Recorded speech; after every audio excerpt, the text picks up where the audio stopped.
Hey, I'm John. Welcome to Mr. G's Workbench. Today we're going to start something new. We just finished, if you're watching in sequence, we just finished the MiG-25 build review for Kitmaker. And today we're going to try something a little different. I'm calling this Get Off My Bench. So I'd be lying if I told you I don't have a series of things half started. Don't we all, really? Some projects you just start and you run out of gas on, and at some point down the line you look at it and say, man, why didn't I ever finish that? So what I'm hoping to do today is I'm hoping that I can actually finish one of those unfinished projects. So today's project is... It's the Special Hobby Boston Mark IIIA, and it's titled Over D-Day Beaches. So it's all invasion versions of the British and French. So I had picked this up, I had gotten it, I think it was on sale at Free Time Hobbies, which is a good website. I'm not being compensated by Free Time Hobbies. This is just my personal opinion. I want to say it was like 10 bucks or 11 bucks. I'm like, man, I'll give it a shot. I don't build a lot of 72nd scale stuff at this point because I'm ham-fisted and I tend to not do well with it. But I picked it up and it's partially started. So let's take a look inside the box and let's see what we've got and what we've got left to do, okay? All right, here's our magic box. I think what really sold me on was I just thought this looked really cool. The notion of doing a beat up little bomber in olive drab seemed too good to pass up. So we've got clear parts, which I haven't jinxed myself by taking out of the package yet. We've got a decal sheet. I got Montex masks, primarily because they were the only ones I found readily. I got those. I picked up the photo etch. Special Hobby had put out the photo etch, even though it's really Edouard. So they had like a little cockpit photo etch set. I picked that up because I think I paid, again, like $5 for that. And then I got these on eBay, resin wheels, because there's a couple of schools of thought on that. I just like picking up resin wheels because I think they usually look better. So let's see how much we've gotten done. So the interior is just about done. You can see the cockpit is in. The gunner's compartment is in. There's nothing to it. There's this floor for it. So that's going to go in here. So that was not attached. Got the other half of the fuselage is here. Then we've got the wings are put together. I put some tape over the landing lights. So they've gone together. They look like they need a little sanding. And I started doing the engine nacelles. So looks like I might have even sanded them and stuff. So we're moving along on that. And then we've got our instructions. And I'll show you the one I know I was doing because I checked it off in the book. I wanted to do version C, which it's a French one. I like that red, white, and blue tail. And it still has invasion stripes. There's none on the wings, so I don't have to beat myself into the ground trying to measure out those stupid ones. I'll just have to beat myself into the ground for the ones in the back. My plan at the time was I wanted this to be a really weathered, battered olive drab color. So that's what I'm going to shoot for. It's a small plane, it's in a small scale, so it shouldn't be that hard to do. So follow me as I try to wade through the rest of this plastic and make an airplane in one episode as opposed to the 6-parter we did for the Kitty Hawk. That was one of my goals with Get Off My Bench, was it'll be consolidated into like one episode. So follow along. Let's see what I can manage to do with this. So first things first. I think before I do anything else, I'm going to try to get the fuselage halves joined up. To do that, I'm going to have to paint the inside so that I can put this wonderful tiny photo etch, or as much of it as I can manage without screaming. I mean, I'd be happy if I can get that harness on the seat, which is not got a lot of detail, and if I can get that instrument panel done, I'll consider it a success. The instructions just talk about, for the interior color, it just says interior green, and then they give you, I think it's guns and whatever the other standard one is. I don't have those. So the two choices I have Hataka interior gray green, which came in the British, the set for British desert aircraft. So I have that, or I have US interior green, interior yellow green from AK Real Colors. Sort of tempted to use the AK one just because it looks a little lighter, and I can go back and weather it. So how about I do that, and then we'll pop back in. We'll see what everything looks like after we do that. While I'm at it, I'm going to do the, you got the, that's the wheel wells and the insides of the nacelles have to be green too. So I can bang all that out, and then I can worry about getting the fuselage assembled, and then I can get the wings together. I don't see this as being an overly complicated project at this point. Famous last words. Skip ahead a few minutes, maybe an hour or so, and we've got paint. We got the fuselage halves painted. The interior of the aircraft, like I said before, it was this AK Real Colors 262 US interior yellow green. I used it, like I said, that may not be accurate. I used it because I had it, and it was lighter than my other alternative that I showed you earlier. I got the rear compartment painted. I got the nose, the Bombardier's bay painted. Initially I had painted the wrong one because Special Hobby gives you more than one, and I didn't bother to look at the instructions. Shame on me. And then the gear bay interiors are done with, this is this square bottle of Tester's zinc chromate primer. In the instructions they called out interior yellow, and then they give you a guns number, and since I don't have any of those paints, I used the yellow zinc chromate. May be wrong. If so, you can let me know in the comments. Engage in a tirade, I have no problem with that, but I wouldn't mind getting the correct answer on these colors. I'm gonna put the photo etch on, I'll detail paint, and then we'll come back and I should be sealing up the fuselage. All right, work progresses on putting all this tiny, tiny photo etch in. I hope you can see that. I got the seat belts on the pilot seat. Oh my goodness, I have touch-ups to do on the deck where the strap came, it peeled off the paint. So got that. The green doesn't match, but you know what? Sue me, for crying out loud. This is so freaking tiny. I'm lucky I can even get those in.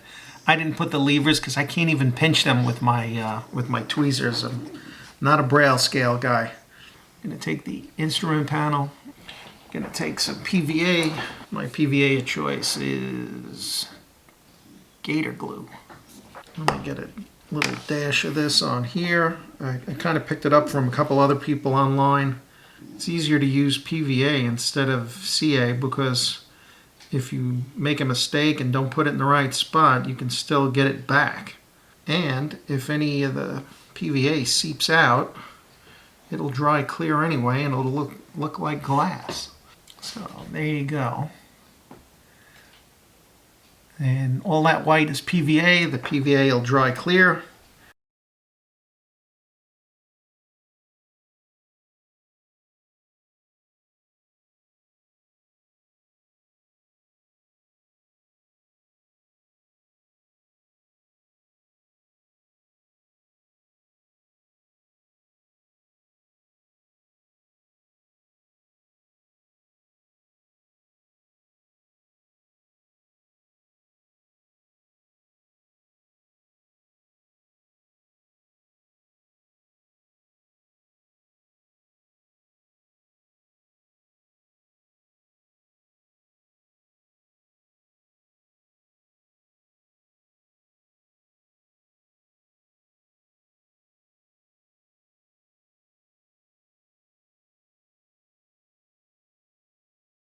Take a break from assembly for a minute. I went to do the engine cowlings need to have these vents, C19, all around the circumference of the cowling. And I kind of looked at it and wondered how I was going to get everything lined up until I realized Special Hobby made the diagram the same size as the cowling. So now I can just go around with a pencil. I can just mark each one of these locations off. And these things are really tiny.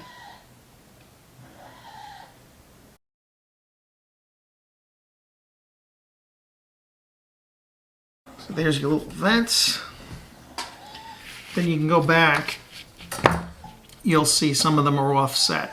So I found the easiest way to do this is glue in the ones that are located up against the rear of the cowling. And then you can go back. The ones that are offset forward are offset by basically the length of the vent. So I just did that because that's as insane as I'm willing to get.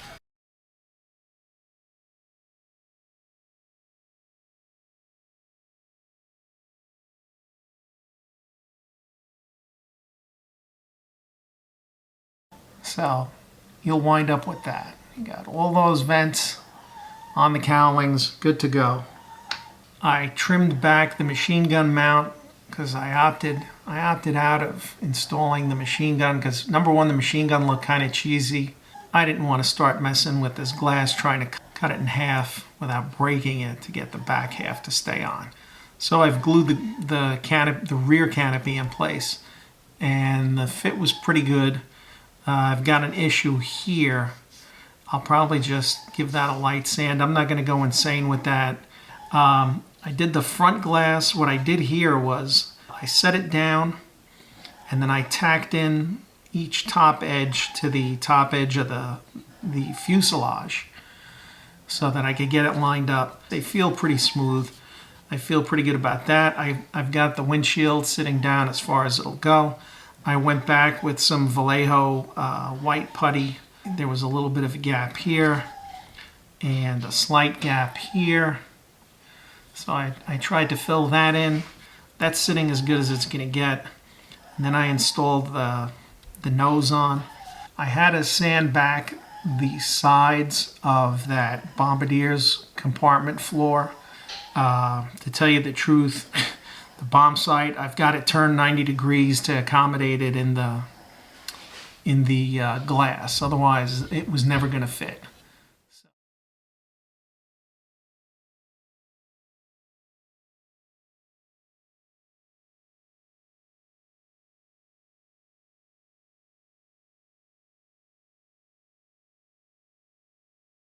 All right, somewhat fast forwarded.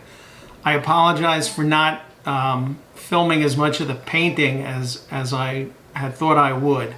You might have noticed this is a one camera operation and I keep moving the camera back and forth, taking the tripod down, moving it over to the paint booth. Let me know in the comments, please, if you want to see more of the paint booth stuff, how I'm painting. I'm no expert, but I'm more than happy to show it if that's what you want to see, because this channel is for all of you guys watching and ladies. Let me know, all right? And in the meantime, let's take some of this tape off and then I'll explain what I've done. This purplish tape is just regular, it's painter's tape from Lowe's, from the local home improvement store. It just comes in this gargantuan roll. It's supposed to be the softer paper tape, so I'm trying it out. So far so good. You know, you can take big broad pieces out and cut them down. I wound up not doing what I said I was going to do. I originally said I was going to paint the white band first after I primed, mask that off, and then paint olive drab and neutral gray. After I primed, I did the neutral gray first, and then came back, and then I masked that off. I did the olive drab, and then I came back and masked out the area for the invasion stripes, which are only on the fuselage in this particular scheme. I painted the The white part of the invasion stripes is Tamiya, whatever their flat white is. That's what it is. I masked off the white bands, and then I painted the black using MRP Night Camouflage Black. It leaves a nice kind of satiny finish, and it kind of levels out well. I think that's reasonably good for me jackassing these D-Day stripes on. I've seen a lot of guys do you know, a lot of math to figure this stuff out. Look, mine aren't perfect. It's reasonably close. I wanted to see if I could deal with it in 70-second scale. And the long and the short of it is, I can't wait to finish this so I can never do it again. Crisis averted. Battery changed. This was more of just an experiment to see if I could still manage 70-second scale with my diminishing eyesight and sausage fingers. The next step is going to be a coat of gloss after some touch-ups, and we'll come back and we'll be putting decals on.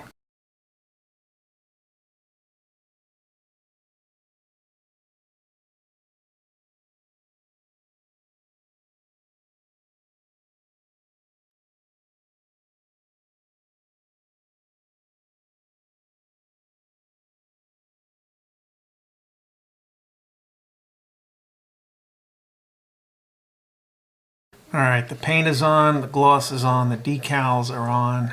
So now what I'm going to do is I'm going to try to start the weathering. As my label is completely worn off, this is panel liner for brown and green camouflage. So I'm going to put some of that, see how it looks in the panel lines.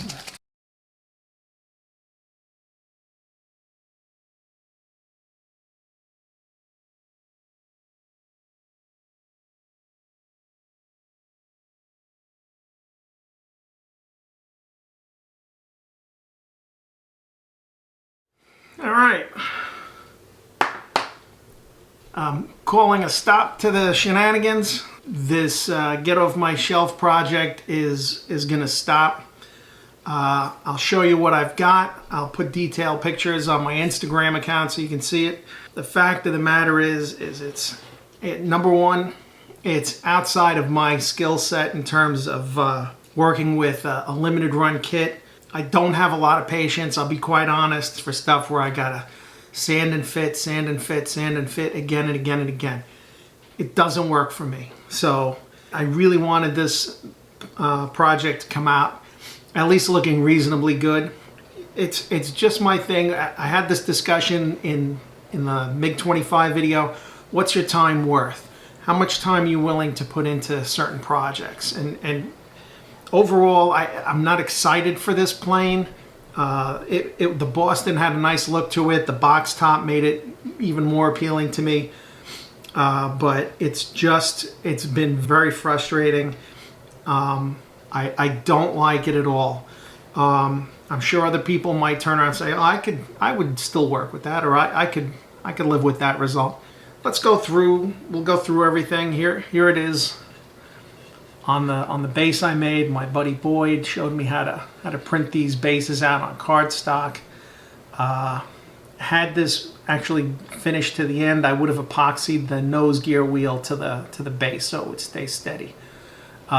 So the base is the one thing I came away from this project with more knowledge about, and going forward I'll be doing more of these.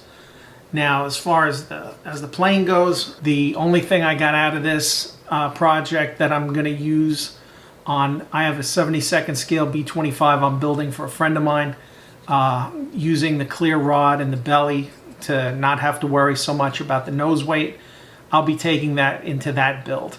That Airfix B-25 is a way better fitting kit. It's obviously not a limited run kit. So I've already got that mostly assembled. Maybe that'll be a future video. You know, that much I came away with, I was happy with. I enjoyed doing the paint because I was wondering how I would do with like a single color like this olive drab. This was the Tamiya olive drab. I used I black based the primer on. I did a black primer. I used the Tamiya olive drab cut 50-50 with X20A. I marbled it on. I added just a couple of drops of white to the olive drab, and I put another coat on. I did more marbling, and then I came back with the straight olive drab and just darkened in the centers of the panels. So I was very happy with my paint work. I'm happy with. I'm also happy with my decal work. The one thing the Special Hobby Kit had going for it is the decals sat very well. They settled down well. It just took a little bit of microsol to get them to really sit into the panel lines. So I was happy with that. The paintwork, the decals were good. The stuff I didn't like, the transparencies. The fit of some of the transparencies, especially the nose glass, was really hard to get decent. In the nose, you had to deal with the Bombay floor, the bomb sight in the front of it, getting everything to sit flush with the flat bulkhead, and then trying to get the floor and the nose and the bulkhead to all play nice was really. I think in the end I got the nose to sit pretty well. There was a step here between the fuselage and the nose. I sanded it. How much more could I have sanded before it would have kind of been obvious? So that didn't go very far.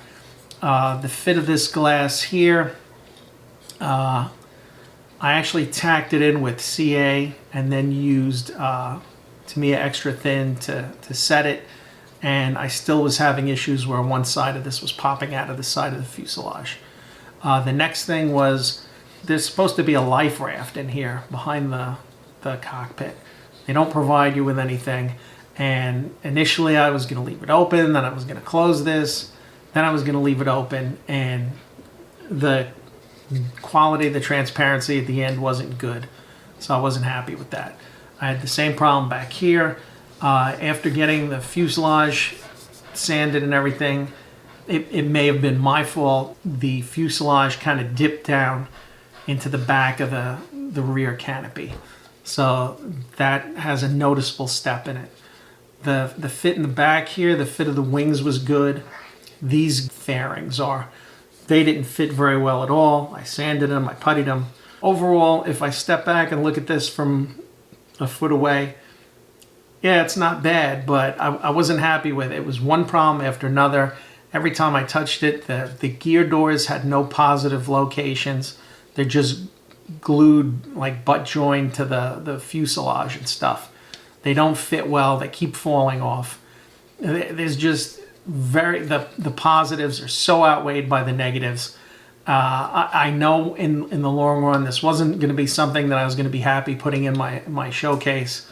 So I'm going to call it a day. This was, my best effort at getting it off my bench. So hopefully the next one we do won't be a limited run kit. So we'll take it from there. All right. So lessons learned, and I hope you at least come away with the idea. I'm just like you. I'm just here to share what I'm doing and hopefully sharing the fun parts with you. So I hope you'll come back next time. We'll be doing something different. I think our next project is going to be another build review. I'll have that hopefully for you soon. Again, if you like what you see, give me a thumbs up. Leave a comment down below. Tell me what you like, what you don't like. If you didn't like it and you want to leave me a thumbs down, fair game. I always say, if you want to leave me a thumbs down, that's fine. Just do me a favor and let me know why. Tell me what works, what doesn't work. And if you've got experience with the Special Hobby 72nd scale, Havoc, or Boston, same thing. Leave me a comment below so I can know how you did with it. Maybe you had a better experience. But for me, this is going to be it for this project. So it's, in any event, it's off my bench. Thank you for tuning in. And thank you to all the guys who subscribe and who are supporting me, in this effort. So I'll see you next time. Take care.